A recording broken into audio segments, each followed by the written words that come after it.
USC 30, Cal 20. The Trojans now 4-0. Mark Rogers TV with some instant analysis. We bring in Nick Dempsey from Conquest Chronicles to help us break down the action. Nick, 13 all, fourth quarter, 10 or 11 minutes left. This Cal team actually put up quite the fight. They're a legitimate 3-1 team, and USC, after Stanford, although it wasn't as difficult as we expected, but still a difficult physical game against Stanford, then the Texas Marathon to overtime. You figured they were going to lose something, and having to go on the road to Cal didn't turn out to be an easy thing. Yeah, I think we need to stop looking at this Cal Bears team as the what we saw from them under Sonny Dykes. They've got a much better defense. They play bend but don't break, so they still are giving up a lot of yards until the opposing offense gets to about the 35 or 40, and then they do very well to lock it down. They've got a great running game, a great running back, I should say. That guy is legit. Their young quarterback makes the mistakes that a lot of young quarterbacks make, but he is kind of impressive. He's competitive. He's kind of a gamer, and so he can do some things. A huge problem Cal had today was their best receiver was out. That hurt them quite a bit. And one of the things Cal's done really well in the first 3 weeks of the season is they're incredible in the second half. They're making some solid adjustments at halftime, and they've been through the first 3 weeks kind of average in the first half, but great in the second. And so it was a huge concern that the game was tight at halftime going into when Cal normally plays incredibly well. USC, on the other hand, was coming in. You're absolutely right. The Western Michigan game, a lot of runs there. It was kind of a more brutal game than we thought. They did dominate Stanford, but Stanford is still incredibly physical, even when they're not nearly as good. And they take something out of you. Texas absolutely came after them. Texas played probably the best game they've played in a very long time, certainly this season. And they crashed that box and beat up the USC line and running backs. So it's been a pretty grueling and emotional past couple of games for USC. So they came up here. Cal was really looking for the upset to finally end that losing streak to USC. And Cal came out and played them tough, played them tight, really took a lot of things away. They used a little bit of the Texas blueprint to stop USC, which is sort of crash the box, to contain the running game, and then, try to take away Deontay Burnett. If you do that, you could probably force a lot of mistakes and kind of slow this team down. And they did that for a while. But eventually the Trojans were able to sort of get Carr going, get Deontay Burnett sort of disguised where he was going to be and get him open. And eventually the dam sort of broke for Cal, and they started turning the ball over, which is normally what Cal does well. They take the ball away. So for them to give up, I believe it was 5 or 6 turnovers is very much out of character for them. But the USC defense, give them credit, they keep finding ways to just dominate, despite the injuries, despite the fatigue, despite all the turnovers and being on the field more than they should be. They keep finding ways to just really punish opposing teams, and they keep finding ways to keep USC in the game and sometimes just really helping them win. So I think, it was a better day for the USC offense, but I think this game, once again, you really have to give the credit to the defense for the win. Nick Dempsey joining us from Conquest Chronicles to break down the Trojans' 4th win of the season over Cal 30-20. When we did all that preseason analysis looking at the schedule, yes, Texas was the wild card, and they turned out to be pretty good, at least on that night at the Coliseum. Of course, Stanford is Stanford, and maybe not as good as we expected, but still Stanford. This is the one game early in the season that we didn't expect to be a difficult one for the Trojans, but Cal must be for real, and Justin Wilcox doing a fine job in Cal Berkeley.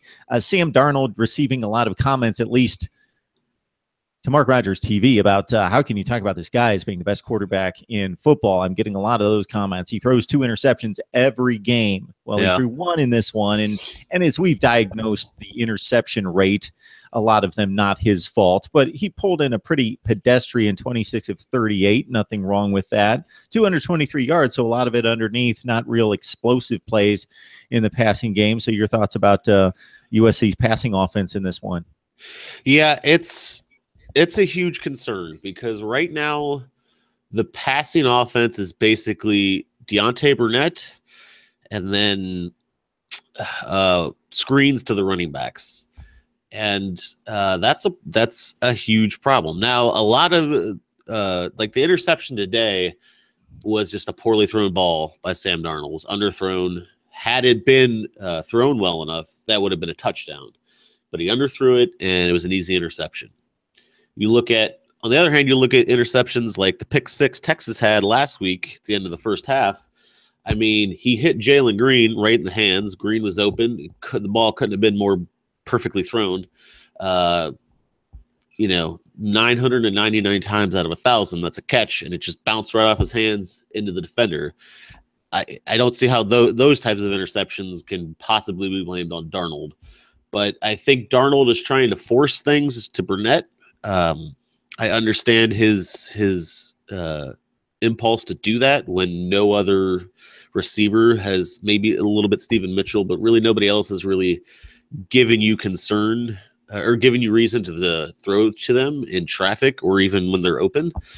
So he's forcing a lot of passes. He's not taking what the defense gives him. He's working on that, but someone else in this receiving game has to step up because, like I mentioned earlier, this offense has basically become Deontay Burnett and then Ronald Jones or Stephen Carr, whichever one's on the field. And so if you can try to minimize Deontay Burnett's impact, particularly in obvious passing situations, and then you could crash the box and bring 7 or 8 guys like Texas and Cal have been doing now. And I think obviously other teams are going to continue to do this.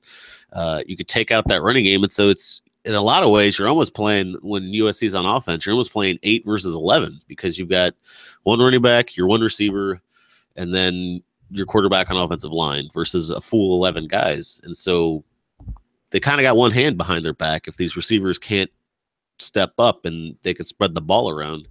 Last season, they had Juju Smith and several other weapons that they could spread it around, and lots of guys stepped up. Deontay Burnett was their 3rd best receiver, and that guy usually needs double coverage to be stopped. When your wide receiver 3 needs double coverage, it's easy to spread the ball around. But when you don't have that, when you have just a 1 to 2 guys you can actually rely on, it really makes it very much easier to stop them. In fact, opposing teams have flat out said, yeah, we're fine with single coverage on any of these guys. We're fine with putting 8, sometimes even 9 in the box because, we can win those one-on-one matchups against everybody but Burnett. So Darnold needs to kind of not go for a home run ball to Burnett every time.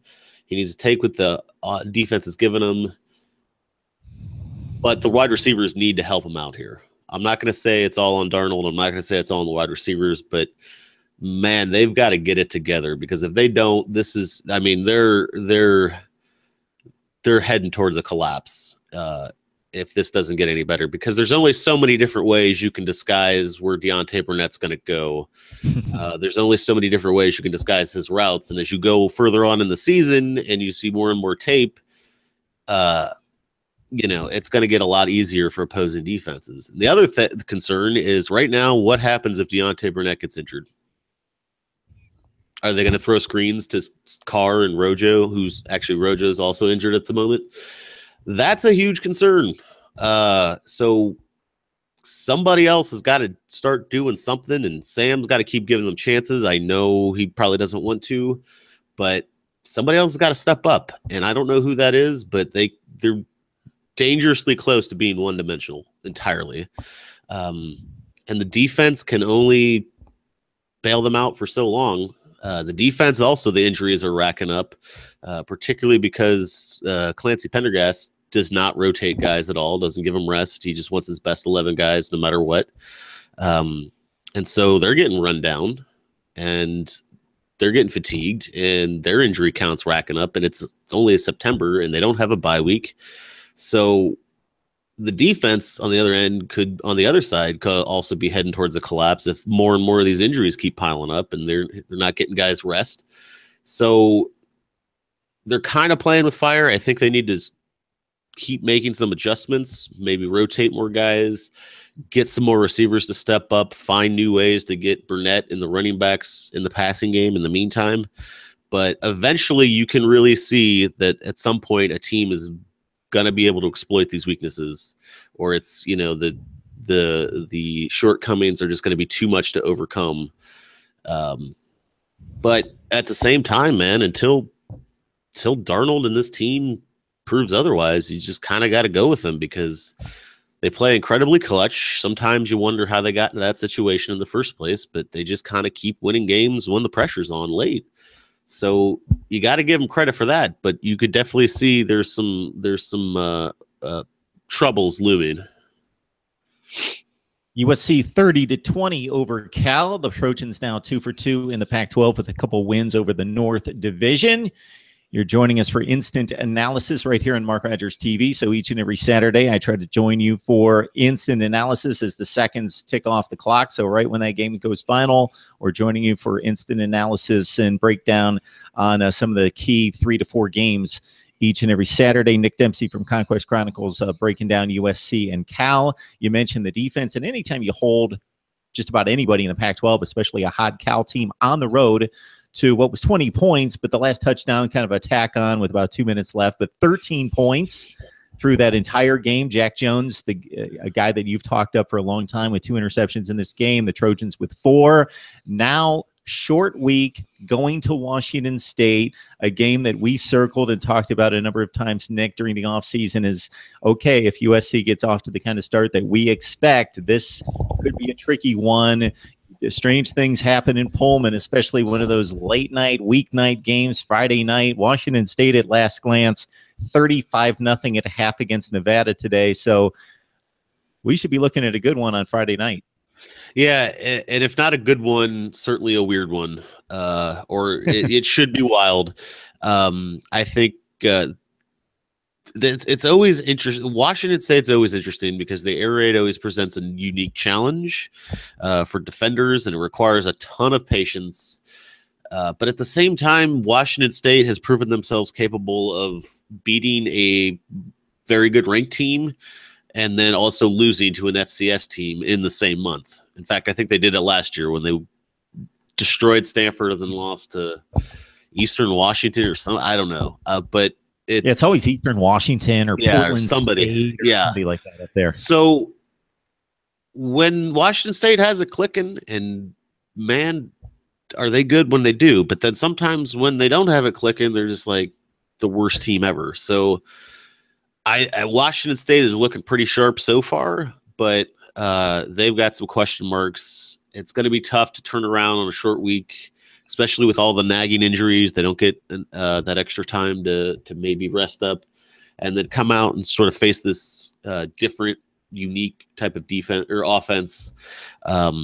So that's going to be that. And Washington State and Mike Leach, they're going to come out swinging and taking shots. And it's just going to be a very unique challenge. It's not going to be quite the same as playing, say, Stanford or Texas, where a bunch of big physical guys are going to crash the box and, all these sorts of things. But I wouldn't expect a power running game. There's no Bryce Love on this Washington State team per se, but it's going to be different, and they've got a short amount of time to sort of get up to speed with it and go on the road. And it's always hard to go up to Pullman and win.